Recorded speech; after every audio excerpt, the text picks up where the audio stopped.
Olá, amigos do canal Medo Noturno. Eu sou o Eric e hoje irei contar alguns casos reais que tive a oportunidade de ouvir em algum momento da minha vida. E no final compartilharei o relato de um inscrito aqui do canal. Todos prontos? Vamos lá! E aí, beleza? Senta aí, pega uma água. Eu sei que a gente não se vê há um tempo, mas precisava desabafar. Na verdade, precisava te contar uma coisa que tá me assombrando. Juro que não é papo de doido, mas as coisas que aconteceram, cara, tá difícil até de acreditar. Meu nome é Pedro, sou coveiro aqui em Ouro Preto, Minas Gerais. Pode parecer estranho, né? Trabalhar com os mortos. Mas a verdade é que é um emprego como outro qualquer. E, até uns meses atrás, era bem tranquilo. O cemitério aqui da cidade é um lugar bonito, sério. A gente tem vista para aquelas montanhas, é um silêncio que só a gente entende. As pedras dos túmulos são antigas, a maioria da época da Inconfidência Mineira, e a gente aprende a respeitar a história de cada um que tá ali. Minha rotina é simples, sabe? Chego de manhã, dou uma olhada nos túmulos, vejo se tem alguma coisa fora do lugar, se as flores precisam ser regadas. Gosto de fazer isso. Me sinto cuidando de um jardim. O cheiro de terra molhada é bom demais. O ar de Ouro Preto é meio diferente, com um cheiro de mato e mistério. Meu melhor amigo, o João, trabalhava comigo. A gente era inseparável. O João era um cara especial, calmo, tranquilo, gostava de tocar viola e sempre tinha uma história boa para contar. Ele falava que os mortos tinham histórias também, e que a gente precisava ouvir o silêncio deles. Era um poeta. E, de vez em quando, a gente inventava umas lendas para assustar os novatos. A do Zé do Túmulo Vazio era a nossa preferida. Foi há uns 3 meses, mais ou menos. Tava uma tarde de sol forte, típico de Minas. A gente tinha acabado de fechar o túmulo do seu Otávio, um senhor de 90 anos. Foi um enterro difícil, a família tava desolada. O João tava meio pensativo, mais do que o normal. Ele parou e ficou olhando para um ponto lá na frente, perto de umas árvores. Eu perguntei o que era. Ele não respondeu, só ficou calado. Depois de uns segundos, ele virou para mim e falou: "Pedro, tem algo errado aqui." Eu ri. Falei que era a melancolia dos mortos passando para ele. Ele não achou graça. "Não é isso. É um frio." Eu achei estranho, porque tava um calorão de matar. Ele tava sério, com os braçura arriados. Ele pegou e foi até onde tava aquele monte de terra, aquela que a gente desenterrou. Ele passou a mão na terra, como se fosse procurar por algo. "Eu sinto," ele disse, "que tem algo aqui que não deveria estar." Eu não entendi na hora. Só dei de ombros e pensei que era mais uma das filosofias dele. Essa foi a última vez que a gente conversou de verdade. No dia seguinte, o João não apareceu para trabalhar. Eu achei estranho, ele nunca faltava. Tentei ligar, mandei mensagem, nada. Fui até a casa dele. Bati na porta. A mãe dele me atendeu, com os olhos vermelhos de tanto chorar. Ela me contou que o João tinha morrido durante a noite. Um infarto fulminante. A gente nunca ia imaginar. Ele era novo, forte, não tinha histórico de problema nenhum. O mundo desabou. O cara que estava rindo comigo, trabalhando comigo, de repente, não estava mais. O enterro dele foi a pior coisa que eu já tive que passar. Eu, que enterro pessoas o tempo todo, de repente estava lá, do lado da cova do meu melhor amigo. O caixão dele descendo, a terra caindo em cima. Me senti vazio. Os dias depois foram uma neblina. Eu não queria mais trabalhar, não queria ver mais nada. As pessoas me davam pêsames, mas não adiantava. Eu continuava indo pro cemitério, mas era diferente. Cada túmulo, cada cova, era o João. Eu me sentia culpado, de alguma forma. Por que ele? Por que não eu? Essa dor, cara, ela te corrói de dentro pra fora. É como se tivesse um buraco no peito, e o vento frio da saudade passasse por ele o tempo todo. A gente conversa com a pessoa mesmo ela não estando ali. Eu me pegava falando "e aí, João?" quando chegava no cemitério. Eu falava com ele sobre o meu dia, sobre as coisas idiotas que aconteceram na rua, sobre as notícias que passavam na TV. Eu sabia que ele não ia me responder, mas era como se a presença dele ainda estivesse ali. E era. E é. Foi na primeira semana depois que ele se foi. Eu tava no cemitério, limpando uns túmulos perto de onde ele tá agora. Sabe quando o vento faz aquele barulho de folha seca? Eu ouvi. Olhei pra cima, não tinha vento nenhum. O ar tava parado, mas o som continuou. Era um som que parecia uma viola, uma melodia bem fraquinha, como se viesse de muito longe. Eu parei de limpar e tentei identificar de onde vinha. O som parou. Eu pensei que era coisa da minha cabeça. Saudade, sabe? O luto nos prega peças. Mas não parou por aí. Continuei trabalhando, tentando voltar ao normal, mas era impossível. Um dia, eu estava na minha casa. Tarde da noite. Fui na cozinha beber uma água. A torneira do banheiro estava pingando, uma gotinha aqui e outra ali. Eu já tinha apertado aquela torneira 1 milhão de vezes, não sei porquê, mas ela sempre voltava a pingar. Então eu fui lá, apertei de novo. E, de repente, comecei a ouvir o barulho de água caindo no chão, como se alguém tivesse derramando um balde. Fui ver. Não tinha nada. Mas a sensação do chão molhado, eu sentia. E o cheiro, era o mesmo cheiro de terra molhada do cemitério. Forte, como se tivesse chovido na minha sala. Aí eu comecei a ficar com medo. Não um medo de susto, mas um medo que te deixa o estômago gelado. Um medo silencioso. Eu peguei e corri para a cama, me cobri até a cabeça e fiquei ali, tremendo. No dia seguinte, eu fui pro cemitério. Eu precisava. Era o único lugar onde eu me sentia mais perto dele. E foi lá que a coisa escalou. Eu estava perto do túmulo do João, sem conseguir me afastar, como se uma força invisível me prendesse. Sentei no chão. Fiquei ali por um bom tempo. Comecei a falar com ele. João, eu tô com saudade. Sinto sua falta. Cara, a gente precisa conversar. Você tá por aí, me ouvindo? O silêncio era a única resposta. De repente, um vento gelado passou. Forte.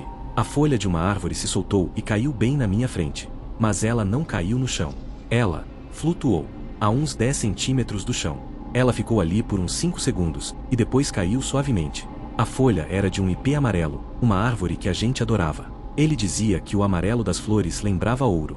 Meu coração disparou. Isso não era coisa da minha cabeça. Não era luto. Não era saudade. Tinha algo acontecendo. E tinha a ver com ele. Eu levantei e fui em direção ao túmulo dele. E aí, cara, foi quando eu vi.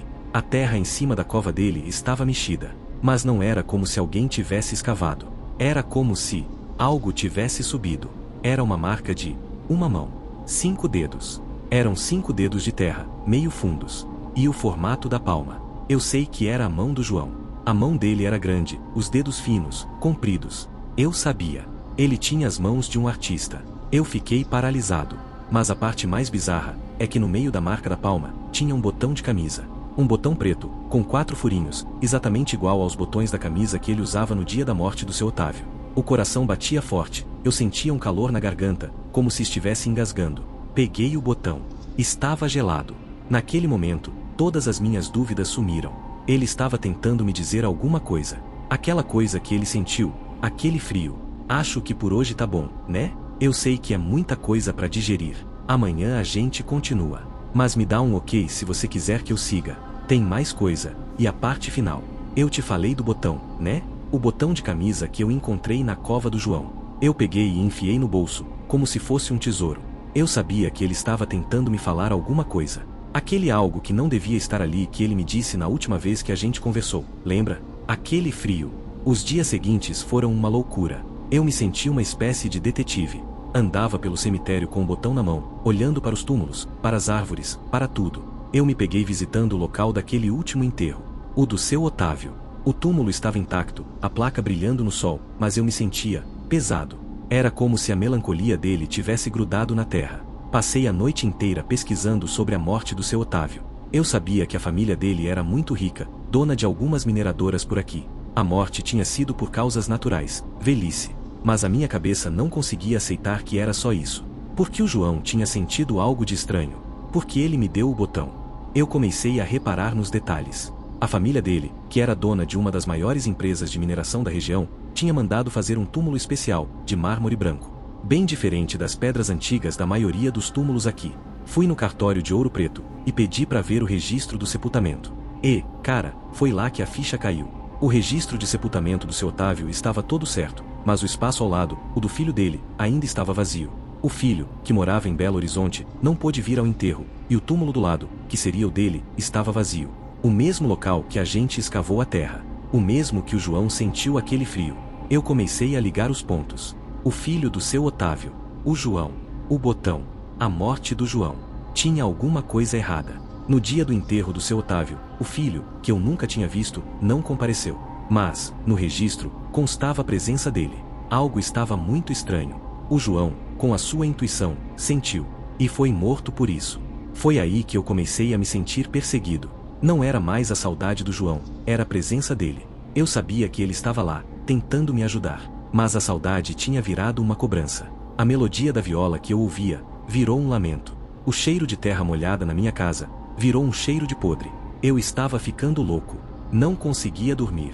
Eu via a sombra do João em todos os lugares. Na minha casa, no cemitério. Eu via o rosto dele no reflexo do meu espelho, distorcido, triste. Eu ouvia ele me chamando: Pedro, Pedro. Um dia, eu não aguentava mais. A sanidade estava se esvaindo. Eu peguei a pá e corri para o túmulo do seu Otávio. Eu não sei o que eu esperava encontrar, mas eu precisava. Comecei a cavar, desesperado. A terra subia, me sujava. Eu não parava. A cova estava fechada, mas eu não conseguia parar. Eu estava obcecado. De repente, a pá bateu em algo duro. Não era a madeira do caixão. Era metal. Eu continuei cavando, mais rápido. A cada pá de terra que subia, o cheiro de podre ficava mais forte. E a imagem do João, o rosto dele, triste, melancólico, apareceu na minha frente. Pedro, não. Por favor, Pedro.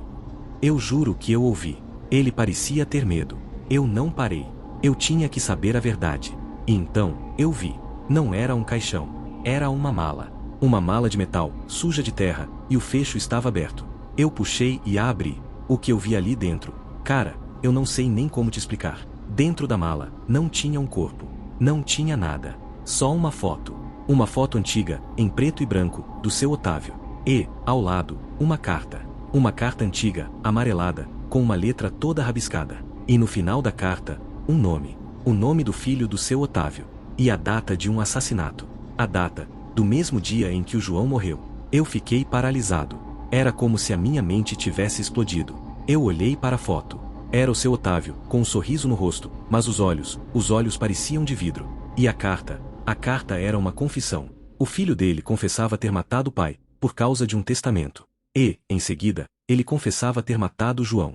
Ele tinha matado o pai, e tinha enterrado o corpo dele em algum outro lugar. A mala era só uma distração. Ele sabia que alguém ia desenterrar. Ele sabia que o João tinha visto algo. E tinha a ver com a terra que a gente desenterrou. A terra que o João sentiu.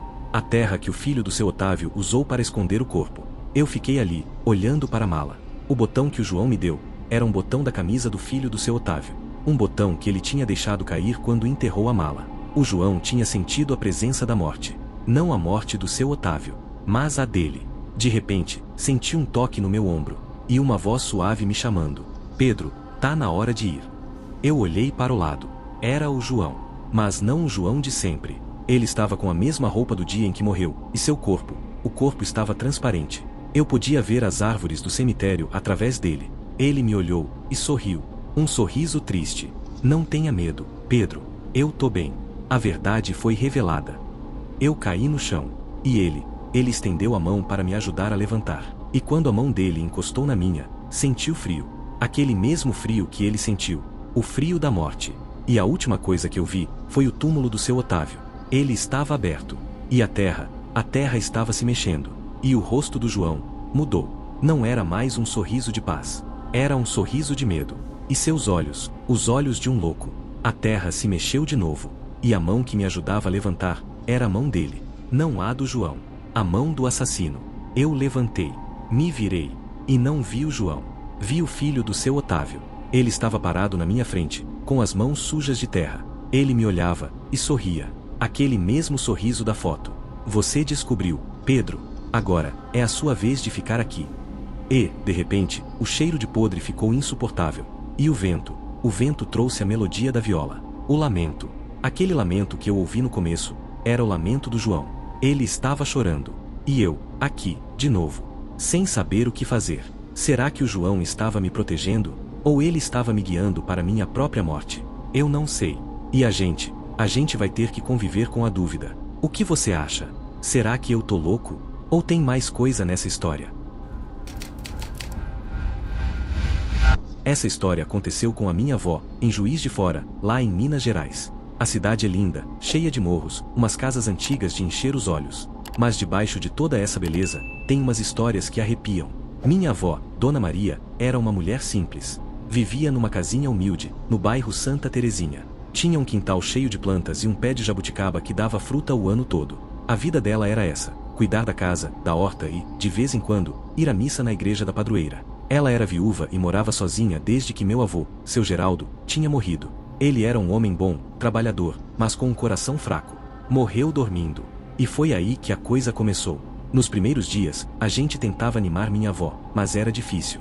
O luto dela era pesado, silencioso. Ela passava as tardes na cadeira de balanço, na varanda, olhando para o vazio. A gente entendia. Foram mais de 50 anos de casamento.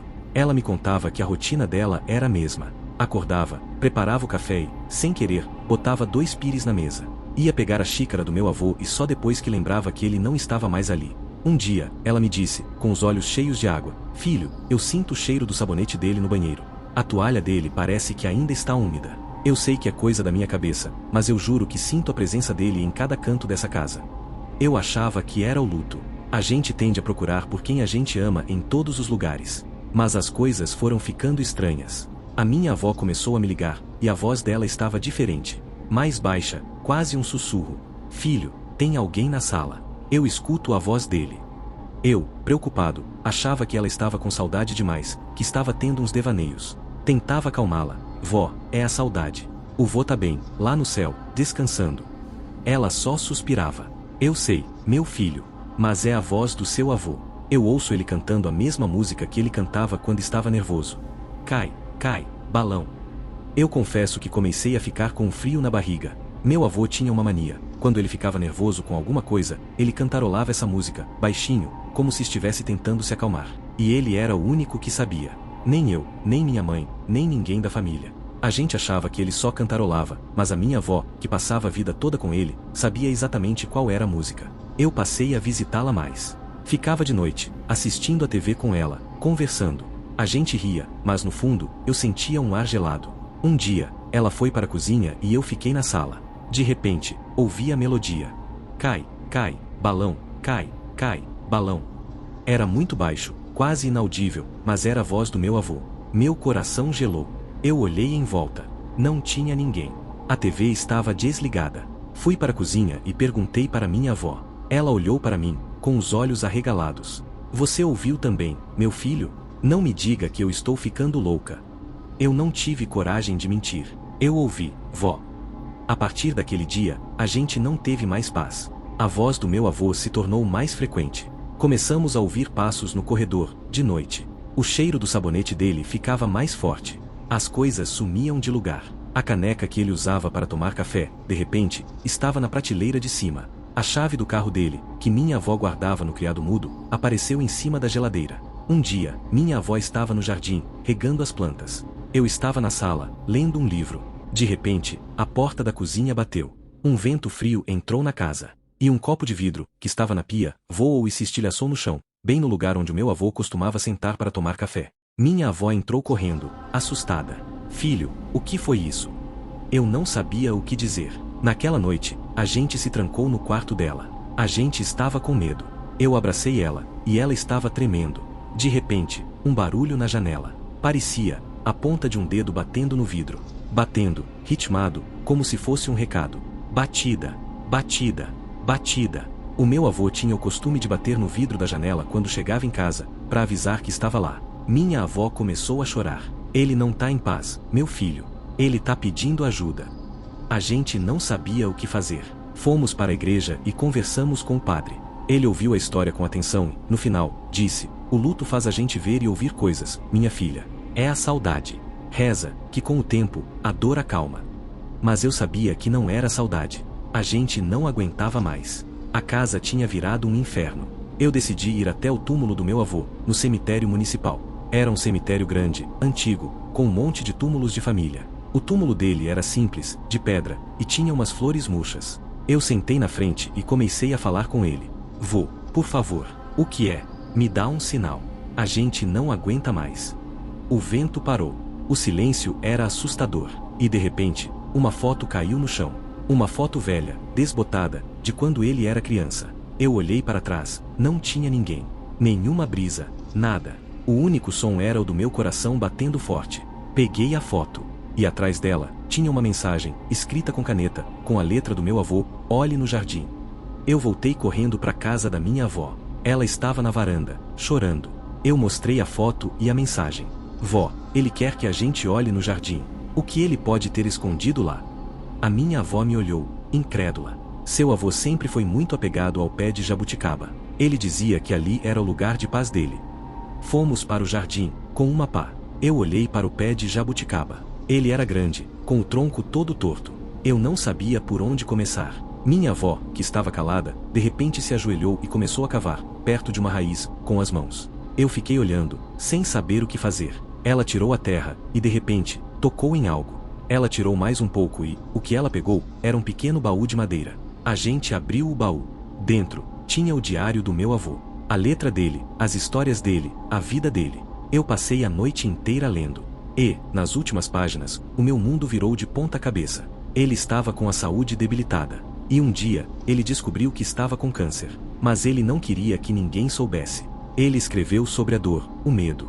E, no final, ele escreveu sobre o maior segredo dele. No dia que ele morreu, ele não estava dormindo. Ele tinha tomado veneno. Ele não queria morrer no hospital. Ele queria partir na casa dele, na paz da casa dele. A gente não sabia. Ele planejou tudo. A gente achava que ele tinha morrido dormindo. Mas ele tirou a própria vida. E ele sabia que o que ele tinha feito não era certo. O espírito dele não estava em paz. Ele estava preso a um pecado. Ele queria que a gente soubesse a verdade, para que a gente pudesse rezar por ele, para que ele pudesse descansar. A gente, chocado, não sabia o que dizer. E, de repente, o cheiro de sabonete do meu avô se espalhou pela sala. A voz dele, clara, alta, como se estivesse do nosso lado, disse: "Obrigado, meu amor. Eu te amo."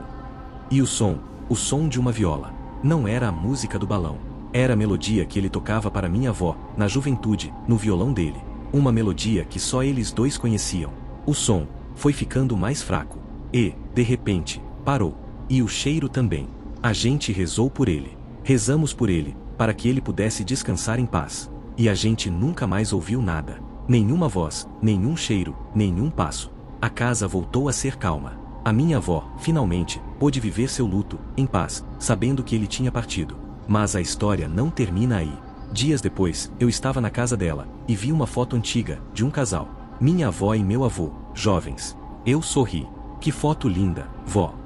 Ela olhou para a foto e suspirou. "É sim, meu filho. Foi no dia do nosso casamento." Atrás da foto, uma mensagem. "Para minha amada, Dona Maria. Com todo o meu amor, seu Geraldo." Eu olhei para a foto de novo. E vi. No pescoço da minha avó, tinha uma mancha. Uma mancha vermelha, como se fosse um pescoço enforcado. Meu coração gelou. Minha avó, ela estava rindo na foto. Mas a mancha era escura, como se fosse um segredo. Eu olhei para ela. Ela sorriu. "O que foi, meu filho? Parece que viu um fantasma." E eu me perguntei, o que mais o meu avô escondeu? Será que a morte dele foi mesmo por suicídio? Ou será que o segredo era outro? E a mancha era só um detalhe? Ou era prova de que ele não estava sozinho quando morreu? O que você acha? Será que ele só se matou? Ou será que ele estava sendo ajudado? Olha, é engraçado como a gente acha que a vida é uma linha reta, né? Tipo, acordar, tomar café, ir pro trabalho, voltar para casa. Uma coisa bem de boa, sem grandes solavancos. Eu, por exemplo, sempre fui o tipo de cara que gosta de rotina. Acordo cedo, preparo um café coado bem forte, escuto um sambinha no rádio e já saio pra rua. Moro em Ouro Preto, em Minas, e aqui a rotina é um negócio meio que sagrado. As ladeiras, as igrejas barrocas, o cheiro de mato depois da chuva, é tudo muito familiar, sabe? A gente se sente em casa, mesmo. E a minha casa? A minha casa. Ela tem um quintal enorme, com um pé de jabuticaba que a gente plantou quando a Lúcia ainda estava comigo. A gente passava as tardes de domingo ali, colhendo as frutinhas e fazendo geleia. Eu comia mais do que ajudava, pra ser sincero. Lúcia ria da minha cara, mas no fundo ela gostava.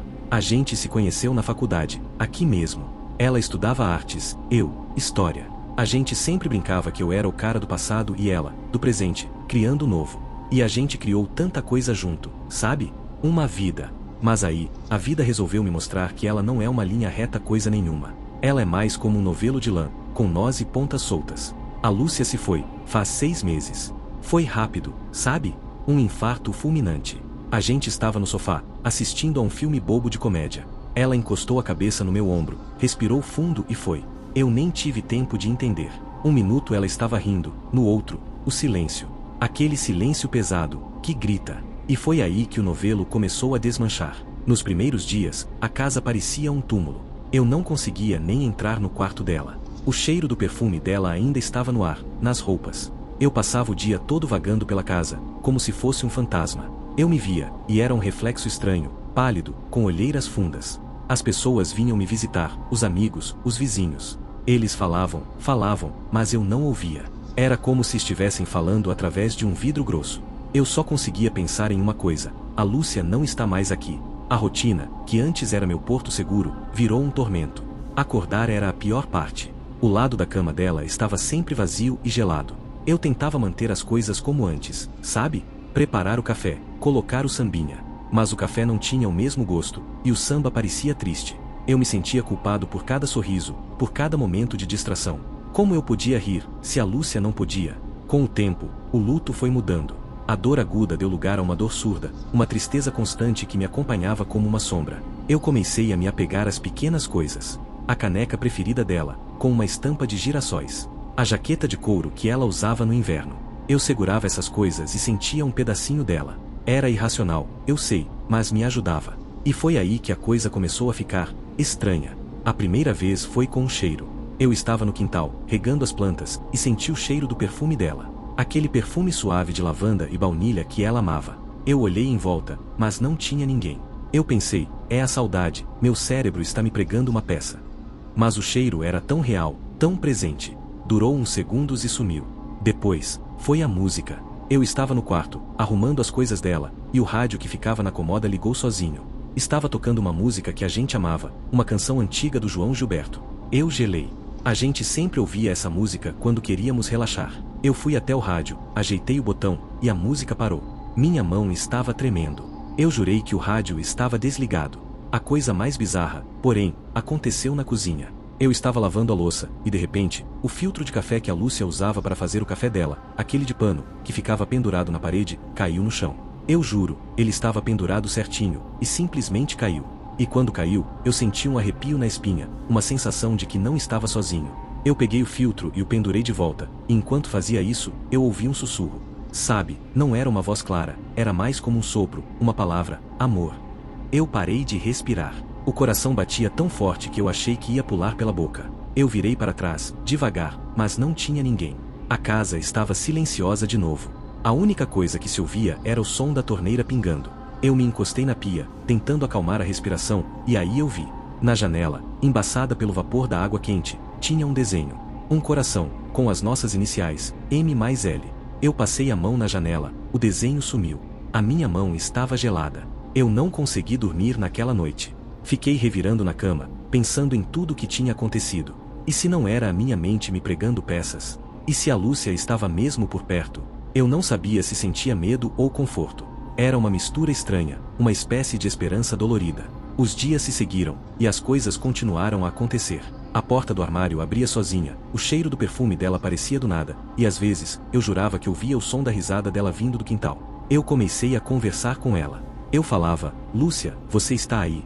E o silêncio era a única resposta. Eu não contei para ninguém. As pessoas já me olhavam com pena, me tratavam como um louco. Se eu dissesse que a minha casa estava assombrada, iriam me internar. Então eu guardei tudo para mim, como um segredo.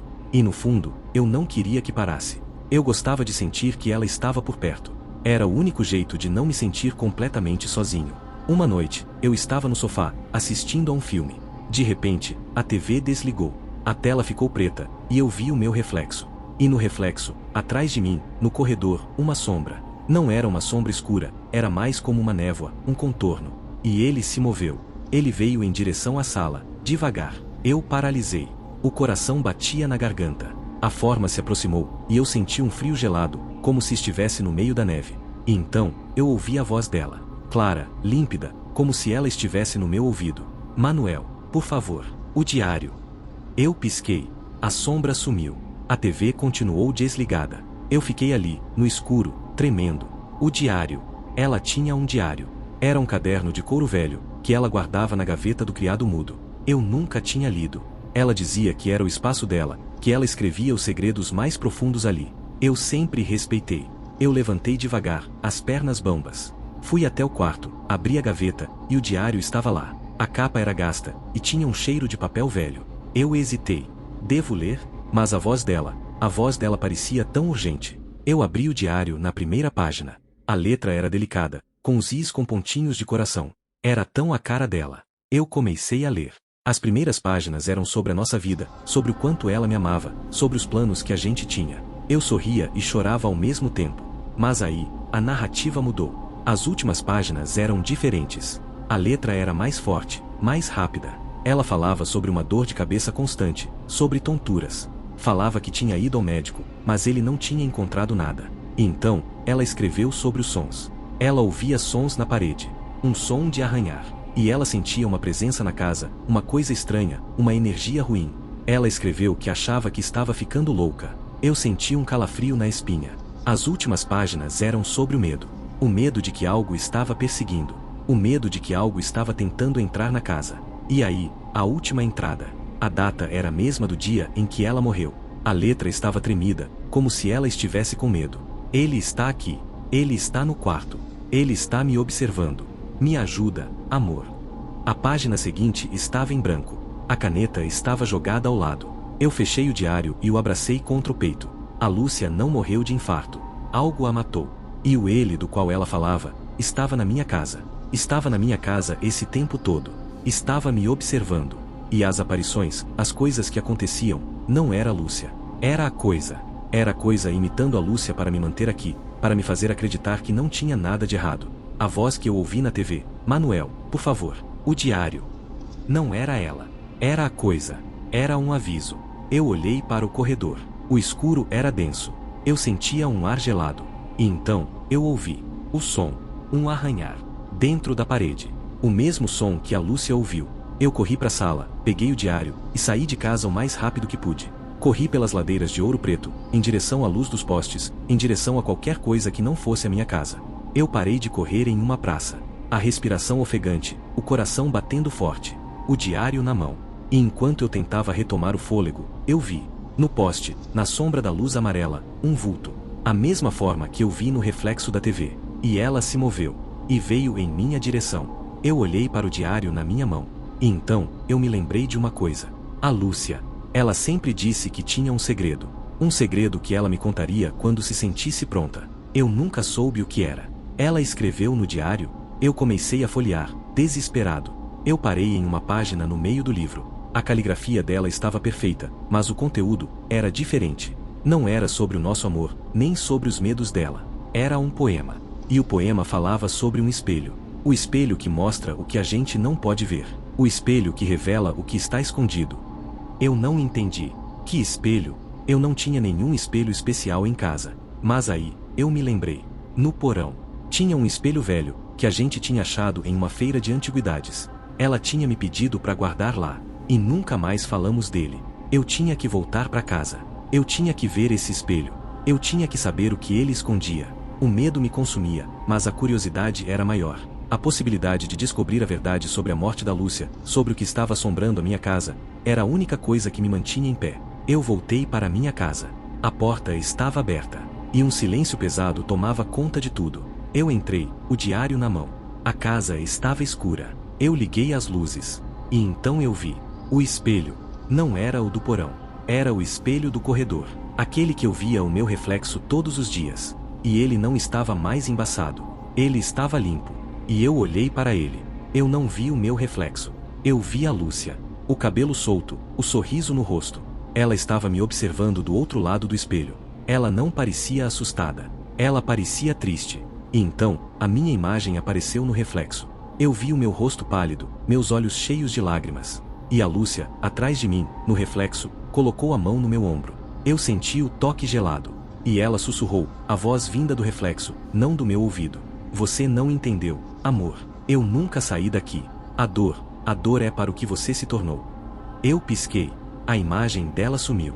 A minha imagem estava lá. E a coisa estava atrás de mim. E não era uma sombra. Era eu. O meu reflexo no espelho, mas com os olhos escuros, a pele pálida e um sorriso sinistro no rosto. E ele levantou a mão, e ele sussurrou, o espelho que mostra o que a gente não pode ver. Eu senti a mão gelada do meu reflexo no meu ombro. Eu olhei para minha mão, e ela estava tremendo. E então eu percebi. As aparições. Os sons. O cheiro. A coisa que estava na minha casa não era um fantasma. Não era a Lúcia. Era a dor. O meu próprio luto. Ele tinha se materializado. Eu não estava sendo assombrado. Eu me assombrei. Eu não sei o que aconteceu depois. Eu me lembro de cair no chão. O diário caiu e as páginas voaram. A última página do diário parou no meu rosto. E o poema? O poema era sobre um espelho que mostra o que a gente não pode ver. E o meu reflexo, ele me mostrou o que eu não podia ver. A minha própria escuridão. O meu próprio medo. A minha própria loucura. Eu não sei se estou escrevendo isso para alguém. Eu não sei se ainda estou em casa. Eu só sei de uma coisa. A Lúcia não está morta. Ela está presa no espelho. E eu sou a coisa que a matou. A minha dor. O meu luto. Eu sou o assassino. E agora, a minha prisão é o meu reflexo. Eu vejo a mim mesmo, a coisa, no espelho. E no meu reflexo, eu vejo a Lúcia. Sorrindo. Triste. Pedindo ajuda. Eu a aprendi. E eu sou a única pessoa que pode libertá-la. Mas como? Eu não sei. E no meu reflexo, a coisa sorri. E ele está segurando o diário. O diário da Lúcia. E ele me mostra a última página. Aquela que estava em branco. E lá, com a minha caligrafia, está escrito: eu encontrei o meu monstro. E ele é a minha dor. E eu sou o monstro da Lúcia. Sabe, a gente nunca tá pronto para essas coisas. Por mais que a gente saiba que a vida é finita, a gente sempre acha que tem mais tempo. Que vai ter mais um café, mais uma risada, mais um abraço. E aí, de repente, a gente se depara com a frieza de uma sala de velório, com o cheiro de flores e o silêncio pesado que só a morte traz. Eu me chamo Gabriel, e a pessoa que a gente estava velando era a Dona Elza. Ela era mais do que uma vizinha para mim, era quase uma segunda avó. Morava na casa ao lado da minha, em Ribeirão das Neves, aqui em Minas. A casa dela, com a varanda cheia de samambaias e a porta sempre aberta, era o meu porto seguro.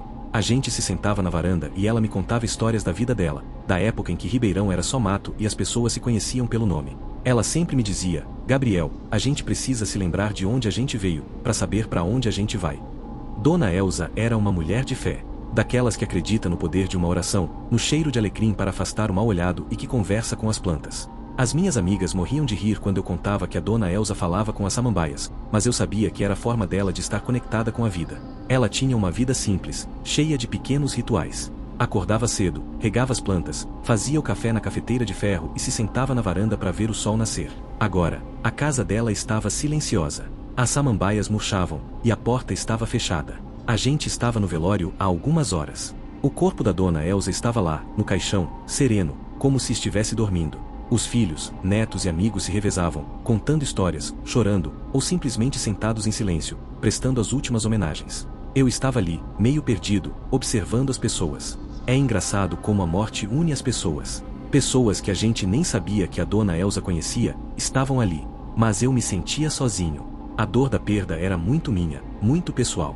Eu me sentia culpado por não ter ido visitá-la nos últimos dias, por não ter tido a chance de um último abraço. A noite foi caindo e a sala de velório foi esvaziando. As pessoas tinham que voltar para casa, descansar. A família da Dona Elza me pediu para ficar. Eles sabiam o quanto eu gostava dela. Eu aceitei de bom grado. Eu não conseguiria dormir em casa, sabendo que a minha vizinha e segunda avó estava ali, sozinha, sem ninguém para fazer companhia. E eu, particularmente, nunca tive medo de velório.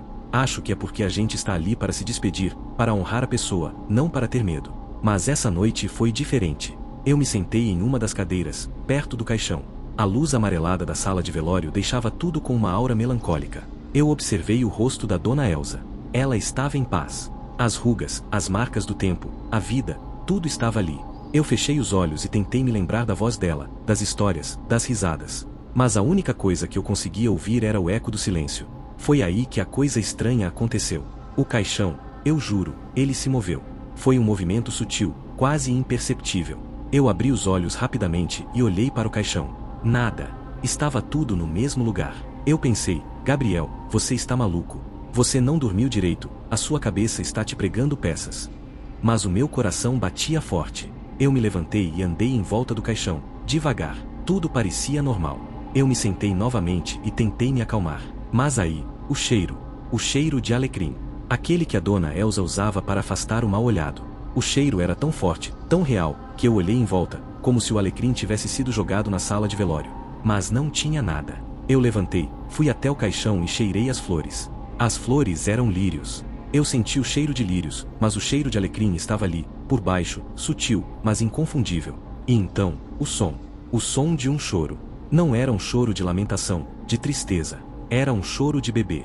Um choro suave, distante, como se estivesse vindo de longe. Eu olhei para o fundo da sala, para a porta. Nada. A porta estava fechada. O choro foi aumentando, se tornando mais próximo. Eu senti um arrepio na espinha. Eu me virei e olhei para o caixão. O choro vinha dali. Eu me agachei e olhei para o caixão. Não tinha nada. Mas o choro, ele estava ali, vindo de dentro do caixão da Dona Elsa. E então, o choro se transformou em uma risada. Uma risada de criança. Uma risada de criança alegre. Eu me levantei rapidamente, as pernas bambas. O coração batia tão forte que eu achei que ia desmaiar. A risada parou. O silêncio voltou. E no silêncio, eu ouvi uma voz. Uma voz que eu conhecia tão bem. Gabriel. Eu paralisei. Eu olhei em volta. Não tinha ninguém. A sala de velório estava vazia. Gabriel, não me deixe. A voz era da Dona Elsa. Clara, límpida, como se ela estivesse no meu ouvido. Eu me virei e olhei para o caixão. O corpo dela parecia estar diferente. Os lábios, pálidos e finos, pareciam ter se movido. Eu me aproximei, devagar, com o coração na garganta. E ela falou de novo. Gabriel, o caixão está pesado. Eu dei um passo para trás. O caixão? Como assim pesado? Eu não entendi. O que ela queria dizer? Eu comecei a sentir um frio. Um frio que não vinha de fora, mas que vinha de dentro de mim. A temperatura da sala de velório parecia ter caído uns 10 graus. Eu conseguia ver o meu hálito no ar. Eu olhei para o caixão, e então eu vi. A mão dela. A mão, que estava sobre a barriga, se moveu. Foi um movimento lento, quase um tremor. Eu pisquei. A mão voltou para o lugar. Eu pensei, ok, chega. Isso é demais. Eu preciso sair daqui. Eu me virei e comecei a andar em direção à porta. Não. A voz dela era mais forte agora. Eu parei. E me virei. Ela estava me olhando. Os olhos, que estavam fechados, estavam abertos. Não estavam completamente abertos, mas estavam levemente entreabertos. E o olhar dela não era de paz. Era um olhar de pânico, de desespero. E ela sussurrou. O espelho. Eu não entendi. O espelho? Que espelho? A sala de velório não tinha espelhos. Eu olhei em volta, tentando encontrar algum. Mas não tinha nada. Eu me senti tonto. A minha cabeça começou a doer. E o corpo da Dona Elsa, eu juro, ele se mexeu. As pernas se encolheram um pouco, como se ela estivesse com frio. E então, eu vi. As rugas, as marcas do tempo, a vida, tudo estava sumindo. A pele dela estava ficando lisa, suave. Ela estava rejuvenescendo. Eu senti um arrepio na espinha. A Dona Elsa tinha me contado uma história, uma vez, sobre um espelho que ela tinha ganhado de presente da avó dela. Um espelho de moldura de madeira, com o poder de refletir a verdade, de mostrar o que a gente não pode ver. Ela disse que era um espelho amaldiçoado, que ele roubava a juventude de quem olhava para ele por muito tempo. Ela me disse para nunca olhar para ele. E ela o enterrou no quintal, embaixo da jabuticabeira. E a jabuticabeira era a minha casa. Eu corri para casa, as pernas bambas, a respiração ofegante. Eu entrei no quintal e comecei a cavar, desesperado, embaixo da jabuticabeira. A terra estava fria e úmida. Eu cavava com as mãos, sem me importar se a terra estava suja ou não. Eu só queria encontrar o espelho. Eu tinha que encontrar o espelho para entender o que estava acontecendo. E enquanto eu cavava, eu ouvi a voz da Dona Elsa. Gabriel, você não pode me deixar. Eu parei de cavar. A voz dela estava atrás de mim. Eu virei. E ela estava lá. Não era a Dona Elsa do caixão, a velhinha de cabelos brancos. Era a Dona Elsa de 20 anos, com o cabelo preto, os olhos cheios de vida e o sorriso que eu tanto amava. Ela era linda. E ela estava me olhando com um olhar triste, um olhar de arrependimento. Você não enterrou o espelho. Eu não entendi. Do que ela estava falando? Ela me disse que enterrou o espelho. Ela me disse para não olhar para ele. Ela me disse. E então, a voz dela se transformou em um sussurro, e ela disse. Eu troquei. O espelho é o caixão. Eu gelei. O espelho era o caixão. Era por isso que ela me disse o caixão está pesado. Não era o corpo. Era o espelho. E a juventude dela. Ela estava voltando ao normal. O caixão estava roubando a juventude dela. Não é isso, Gabriel. A voz dela parecia estar chorando agora. O espelho não rouba a juventude. Ele devolve o que foi tirado. O que foi tirado? Eu não entendi. O que ela queria dizer? Eu olhei para a mulher linda na minha frente, a Dona Elsa de 20 anos. O que a juventude dela tinha a ver comigo? Você me tirou. Eu dei um passo para trás. O que ela queria dizer? Eu não entendi. E então, a cena mudou. Eu não estava mais no quintal. Eu estava no hospital. Eu estava no quarto da Dona Elsa, no dia em que ela morreu. Eu me lembrei. A gente tinha brigado. Eu tinha falado umas coisas que eu me arrependo até hoje. Eu a chamei de louca, de velha, de caduca. E ela me olhou com um olhar de dor, de mágoa. E ela morreu. Ela não morreu de infarto. Ela morreu de tristeza. Eu a matei. A cena mudou de novo. Eu estava no meu quarto. Eu estava na minha cama, e a Dona Elsa, a velhinha, estava sentada ao meu lado. Ela estava triste. E ela estava me olhando com o mesmo olhar de dor, de mágoa, que ela me olhou no hospital. E ela sussurrou: a dor é a sua. Eu estou te devolvendo a sua dor. Eu senti a dor que eu tinha causado. A dor de ter sido cruel. A dor de ter perdido a pessoa que eu mais amava. A dor, e ela se materializou. A dor, em forma de uma sombra, saiu da boca da Dona Elsa, e entrou na minha. Eu senti o meu corpo tremer. Eu senti a minha pele ficar pálida, e as rugas do tempo, elas apareceram no meu rosto. Eu estava envelhecendo. Rápido. E a Dona Elsa de 20 anos, a Dona Elsa linda, ela sorriu. E ela sussurrou: o espelho, ele devolve o que foi tirado. E ela se levantou, e a sua imagem, ela entrou no caixão. E o caixão se fechou. E eu estava no quintal, cavando. Eu não sei o que aconteceu. Eu não sei se eu estou louco. Eu não sei se tudo isso foi um sonho. Eu só sei de uma coisa. A Dona Elsa, ela se foi. Mas a dor, ela ficou. E a minha dor tem a forma do meu próprio luto. E o meu luto me assombra. E me envelhece. E a minha prisão, é a minha própria dor. Eu me assombrei. E o meu reflexo, ele me mostra o que eu não posso ver. A minha própria escuridão. O meu próprio medo. A minha própria loucura. E no meu reflexo, eu vejo a mim mesmo. E eu vejo a Dona Elsa. E ela sorri, triste, pedindo ajuda. E eu sou o único que pode salvá-la. Eu preciso me livrar da minha dor. Mas como? Eu não sei. E no meu reflexo, eu sou a dor. Sabe, é engraçado como a gente vê a vida de um jardineiro. A maioria das pessoas pensa em paz, tranquilidade, cheiro de terra molhada e flores desabrochando. E, para ser sincero, é exatamente assim que eu vejo a minha vida. Ou pelo menos, era assim que eu via. Meu nome é Adão, e eu trabalho com o que amo, cuidar de jardins. Não sou um jardineiro qualquer, sou daqueles que conversam com as plantas, que sentem a terra, que veem a vida em cada broto. Minha casa fica em uma cidadezinha pequena no interior de São Paulo, perto de Ribeirão Preto. As casas aqui são grandes, com quintais enormes e cheios de árvores frutíferas. E o meu quintal, o meu quintal, é a minha obra-prima. Tem de tudo um pouco, pé de manga, de jabuticaba, de amora, de acerola. Tem canteiros de rosas, de lírios, de margaridas. Tem cheiro de mato depois da chuva e o canto dos passarinhos de manhã. É o meu paraíso. O trabalho me consome. Acordo cedo, preparo café, escuto um rádio de pilha na cozinha enquanto passo o pão na chapa e já saio para o quintal. Sinto o cheiro da terra, a umidade da grama no orvalho da manhã. É uma rotina que me dá paz. E é por isso que eu nunca entendi como tudo isso que me dá paz acabou me levando para o inferno. A história que vou contar para você, ela é estranha. E se você não quiser acreditar, eu entendo. Até eu, de vez em quando, duvido da minha própria sanidade. Mas as coisas aconteceram. E eu preciso contar para alguém, antes que eu enlouqueça de vez. Há um tempo, eu comecei a trabalhar para uma senhora de nome Dona Yolanda. Ela era uma pessoa difícil, ranzinza, daquelas que não gostam de nada. As plantas murchavam só de ouvir a voz dela. O jardim dela era feio, sem vida. Eu tentei de tudo. Adubei, podava, troquei as plantas de lugar, mas não adiantava. O jardim da Dona Yolanda era amaldiçoado. E o meu trabalho era transformar aquele inferno em um paraíso. A Dona Yolanda tinha um filho. Um rapaz de uns 30 anos, o Pedro. Ele era o oposto da mãe. Sorridente, amável, adorava as plantas. A gente se dava bem. Ele me ajudava a regar, a plantar. E ele me disse que a Dona Yolanda era assim porque estava doente. Que a doença fazia a gente ficar amargo, fechado. Eu acreditei. E eu tentei ser paciente com ela. Mas a Dona Yolanda não me dava trégua. Ela reclamava de tudo. Da forma como eu podava, da forma como eu regava, da forma como eu andava no jardim. Ela me tratava como se eu fosse um lixo.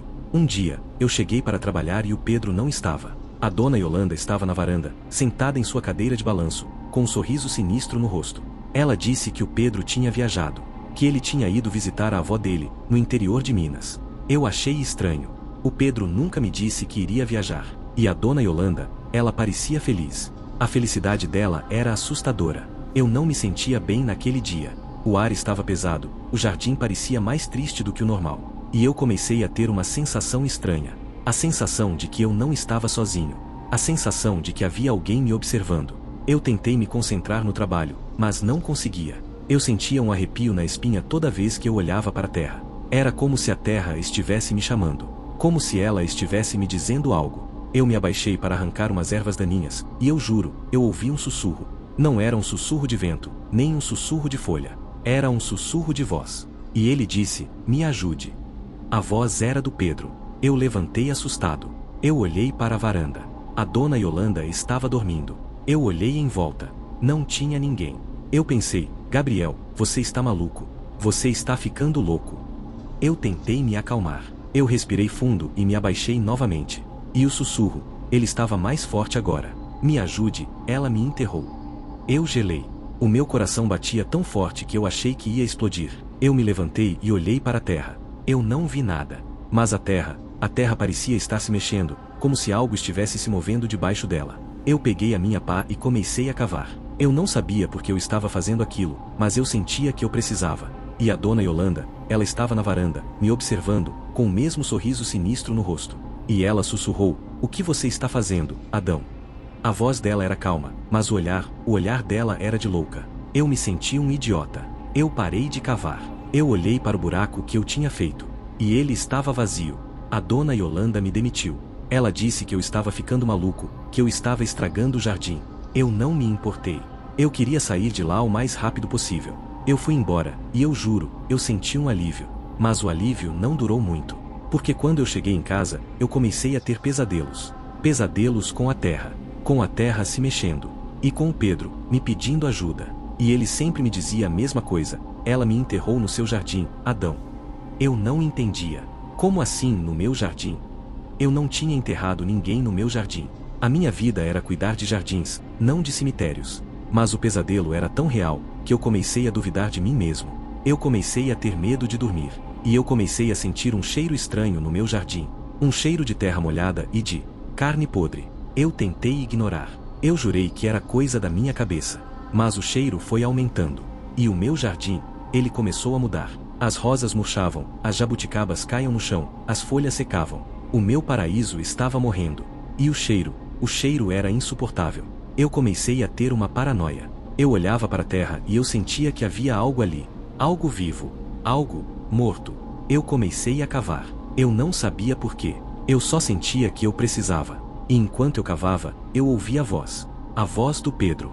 Adão, me ajude. Ela me enterrou no seu jardim. Ela me transformou em parte do seu jardim. Eu gelei. E então eu entendi. O Pedro me amava. Ele me amava tanto que ele queria ser parte do meu jardim. E a dona Yolanda, ela não o matou. Ela o transformou. Ela o enterrou no meu jardim. E o Pedro, ele se transformou em parte das minhas plantas. Eu olhei para a terra, e eu juro, eu vi. As raízes das plantas, elas pareciam ter a forma do corpo do Pedro. Eu vi o rosto dele em uma rosa. Eu vi o braço dele em um tronco de árvore. Eu vi o sangue dele na seiva das plantas.